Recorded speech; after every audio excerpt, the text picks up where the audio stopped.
Welcome back to another Fantasy Puck video, guys. It's Chris, and today I'm going to be going over our must-add players before Week 5. We've seen a lot of changes in terms of player performance recently as well too. Some teams have gotten really hot to start off the season.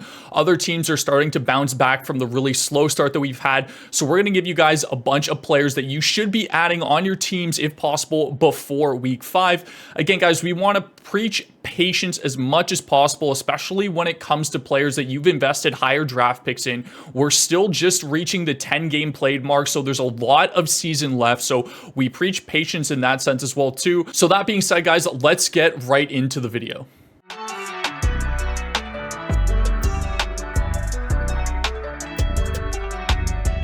Starting us off for our must-adds before Week 5, we have Filip Hronek of the Vancouver Canucks.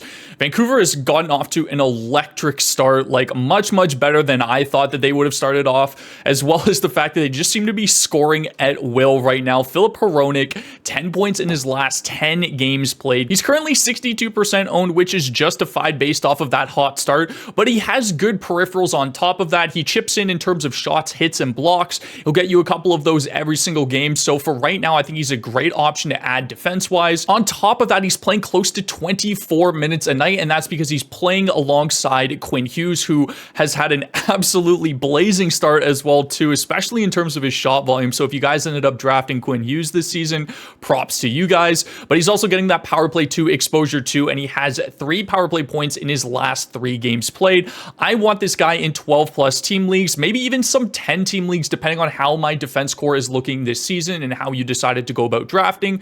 But I think he's a great add right now. He's super hot. Vancouver is just rolling, and I think Filip Hronek is an absolute must add if you need some help on the back end in terms of peripherals as well as point and power play point production. Up next is Tom Wilson, 51% owned currently, and I think that's partially because of the reason that Washington has started off the season. Very slow start so far for them, but in the last 5 games, Tom Wilson has had 4 points. He is an elite shot and hit combo player. This is why a lot of people wanted to take a shot on this guy during drafts, and hopefully you didn't drop him just based off of the slow start, because it's really starting to pay off for you right now. He's line 1, power play 1, gets that exposure to OV, and like I said, that elite shot and hit combo has just been so good for Tom Wilson recently. There's no issues with his knee and his injury coming into this season, so I want this guy in 12+ team leagues. I think there's a case that you can make for some 10 team leagues just because of how scarce right wing is as a position, and that's exactly what Wilson is, a right winger. So I think this is a really good option for guys, especially in bangers leagues. Like, he should be an absolute must own if you count hits. I highly recommend grabbing this guy. He's going to continue to produce given his opportunity. Up next is one of my favorite players on this list and one of my favorite rookies that have really established himself in the National Hockey League this year, Pavel Mintyukov. I hope I'm pronouncing that right. I think it's Mintyukov, something along those lines. Russian names are always tough for whatever reason. 32% owned, but man, is this guy an absolute stud. Pair 1, power play 1 in Anaheim right now. He's playing close to 19 minutes average time on ice.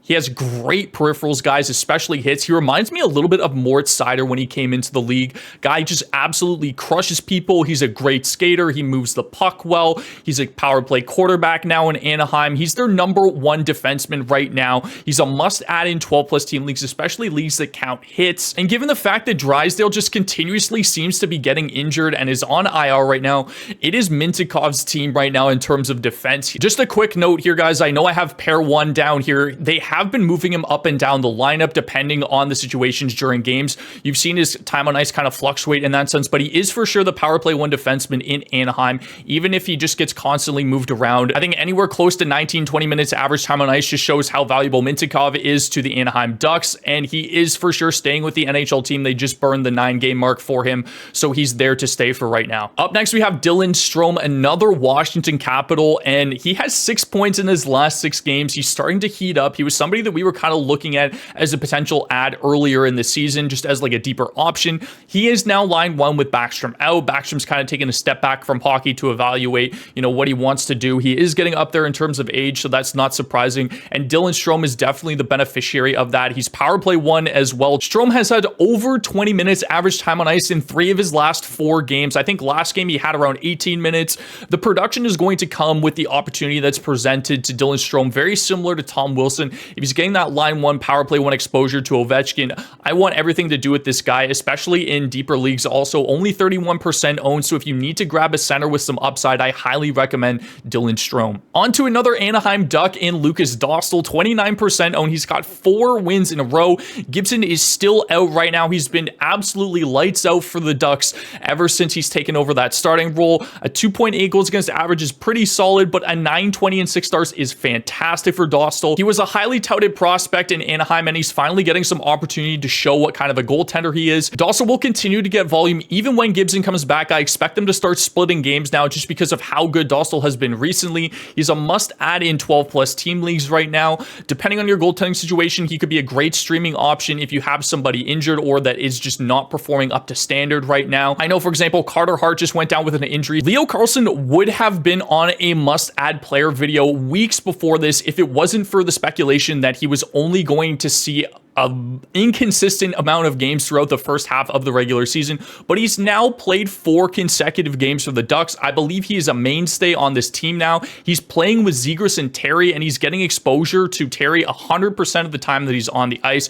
Sometimes they move Zegras off because Zegras has kind of had a slow start, but for right now, he seems to be skating with Troy Terry. He's power play 1 on top of that. His average time on ice is over 18 minutes right now. He's got 4 points in 6 games.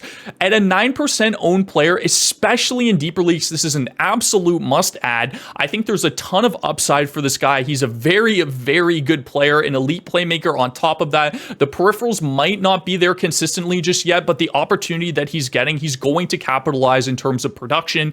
Like I said, he would have been on a must-add video well before if we knew that he was a consistent mainstay on the team. He looks great throughout the regular season so far. I highly recommend adding this guy, especially in deeper leagues. And rounding out our list, guys, we have Matthew Poitras. I think that's how you pronounce that. Again, correct me in the comments if I'm wrong. I want to see if you guys another really deep league option at 7% owned. He's playing line 1 with David Pastrnak right now. Poitras does look like he's going to be on the Bruins for the foreseeable future, as they did just burn that 9-game rookie mark. So he's a great add in deeper leagues, especially if you want a guy with upside and good exposure to great line mates. He has solid shot volume on top of that. He'll chip in that category for you. I want him in 14+ team leagues. This is a guy that could have a lot of upside going forward, especially if he's playing line 1 with Pasta. He's currently not on a power play unit right now, but I could honestly see that changing, especially if he starts producing at 5-on-5 with David Pastrnak. He could see a lot of chemistry and at least see some power play 2 time in the future. So we're trying to get in early before Poitras really explodes, especially on line 1. There's a lot to like for this guy, and I definitely recommend adding him if you want a player with some more upside on your team in deeper leagues. That is going to do it for this video, guys. Thank you so much for watching. Leave a like and hit that subscribe button if you enjoyed. Let me know in the comments down below another must-add player that you think we should be adding on our teams immediately. I love to hear your guys' feedback. Shout out to those of you that included Travis Sanheim in the week 4 video. That was somebody that we were definitely keeping an eye on and has been very, very good. So shout out to you guys. Always love seeing your guys' inputs, and we love the kind of community involvement that you guys have had, especially with the comments and the videos. So we love to see that from you guys. That's going to do it for this video, though. Thank you again so much for watching. I will see you in the next one. Have yourselves a fantastic rest of the day.